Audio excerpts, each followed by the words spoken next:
Bienvenue sur Pause Matinale à notre capsule de fin de semaine. J'espère que vous allez bien et nous continuons donc notre thématique, notre série sur l'évangile de Marc.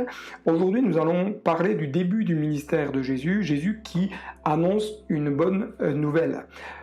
À compter d'aujourd'hui, je vous propose de pouvoir lire ensemble dans la transcription d'Alfred Kuhn. Transcription qui nous permet d'avoir un langage plus adapté, plus contemporain pour nous permettre de mieux appréhender la parole de Dieu.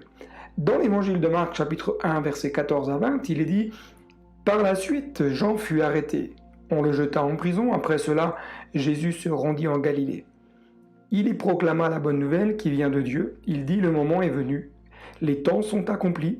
Le règne de Dieu est proche. Changez et acceptez avec foi la bonne nouvelle. » Un jour, comme il longeait le lac de Galilée, il aperçut Simon et André, son frère, qui étaient en train de lancer un filet dans l'eau.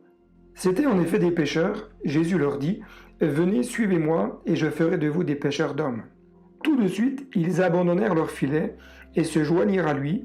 Un peu plus loin, il vit Jacques, fils de Zébédée, et son frère Jean. Eux aussi étaient assis dans leur barque et réparaient leur filet. Il les appela et tout de suite, ils laissèrent là, dans la barque, Zébédée, leur père, avec ses employés, et ils s'en allèrent pour suivre Jésus. Tous ensemble, ils partirent à Capernaum, et comme chaque samedi, c'était le jour du sabbat, Jésus se rendit à la synagogue, où il se mit à enseigner le peuple.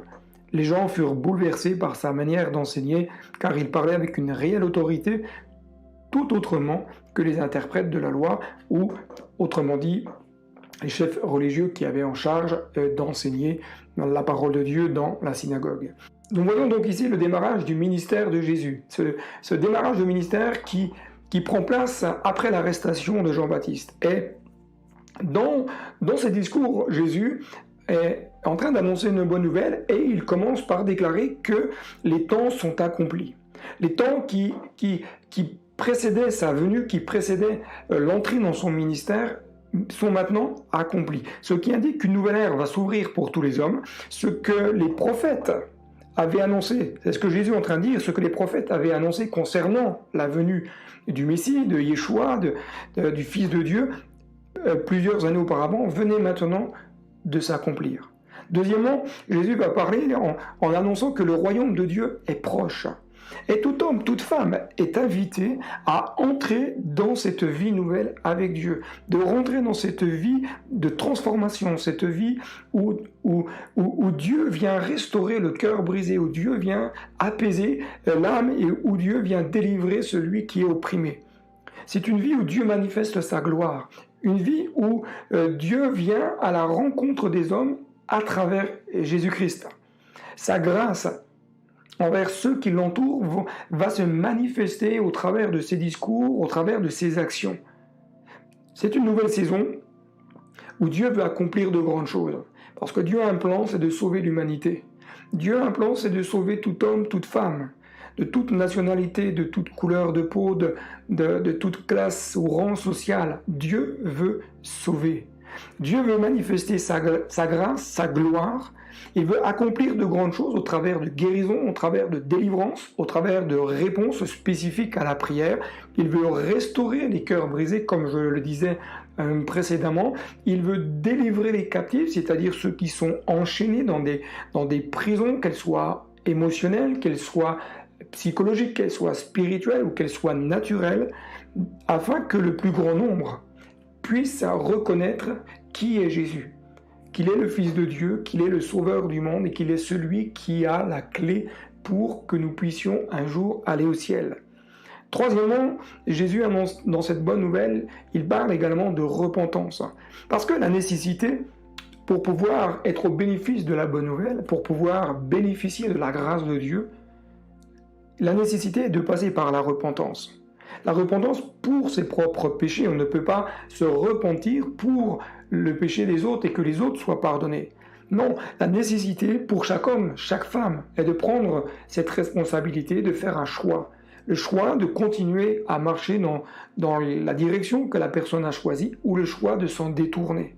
Se détourner des anciennes voies qui parfois sont bien mises en avant, le choix d'abandonner peut-être certaines pratiques pour changer, pour rentrer dans une vie nouvelle. Et s'il n'y a pas de repentance, il ne peut pas y avoir de pardon. Quatrièmement, Jésus invite à croire à cette bonne nouvelle. Jésus lance cette invitation à tous ceux qui sont là, mais également à tous ceux qui liront la parole de Dieu, à tous ceux qui entendront toutes les générations qui vont venir après lui, à partir du moment où elles croient la possibilité d'avoir un nouveau départ est donné à chacun. Jésus lance donc cette invitation, celle de croire à la bonne nouvelle. Cette bonne nouvelle, c'est quoi ? Tout d'abord, c'est la possibilité d'un changement de vie. La possibilité de dire, ok, peut-être que pendant 10, 15, 20, 30 ans, 40 ans, 50 ans, j'ai peut-être mené une vie de patachon, mais la possibilité m'est donnée de pouvoir changer. La possibilité m'est donnée de pouvoir redémarrer quelque chose de neuf. Deuxièmement, la bonne nouvelle, c'est vivre la guérison. Beaucoup de personnes autour, peut-être de vous, des amis, des voisins, des collègues, peut-être même un membre de votre famille est touché par la maladie. Jésus est venu pour vaincre la maladie. Jésus est venu pour porter toutes nos maladies. Et vous savez quoi? La Bible, elle dit quoi? Elle dit que par les meurtrissures de Jésus, nous avons été guéris. Parce que votre maladie, comme mes maladies, Jésus les a portées. Elles ont été vaincues. Donc, vous pouvez simplement lui demander de se révéler dans votre vie au travers d'une guérison dont vous avez peut-être besoin ou peut-être pour quelqu'un dans votre entourage. La bonne nouvelle, c'est annoncer qu'il y a une possibilité de restauration du cœur brisé. Combien de personnes vivent aujourd'hui avec des souffrances intérieures, des mal-être, des blessures qui datent des fois de plusieurs dizaines d'années, qui amènent toujours une forme de rancœur, de colère, de crainte, de doute sur ses propres capacités. Jésus est venu guérir le cœur brisé. Et si cela vous concerne, je vous invite très simplement à faire cette prière et de demander à Jésus, viens guérir mon cœur comme tu l'as dit dans ta parole. Quatrièmement, la bonne nouvelle, c'est connaître le pardon de ses propres fautes et connaître la paix. Il est important que vous puissiez comprendre que le plan de Dieu, ce n'est pas de vous laisser dans une situation de souffrance. Le plan de Dieu n'est pas de vous laisser dans une situation difficile. Souvent, il y a un point qui pèse sur nos vies, qui s'appelle la culpabilité.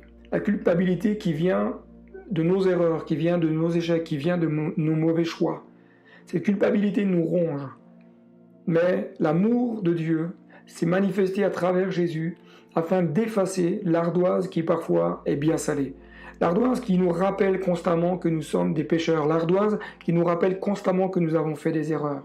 Et la grâce de Dieu efface, la grâce de Dieu est là pour vous donner la possibilité d'un nouveau départ, et la grâce de Dieu vient se déverser dans le cœur de la personne qui demande pardon, et la paix qui surpasse toute intelligence, cette paix surnaturelle qui n'est pas une paix humaine, qui vient du ciel, vient vous assurer par l'Esprit de Dieu que vous êtes pardonné. Cinquièmement, cette bonne nouvelle, c'est aussi vous annoncer que Dieu veut vous accompagner jour après jour. Jésus l'a dit, qu'il serait avec nous, c'est-à-dire ceux qui marchent avec lui, ceux qui l'ont accepté comme sauveur et comme Seigneur, il a promis d'être avec nous. Il nous accompagne pas après pas.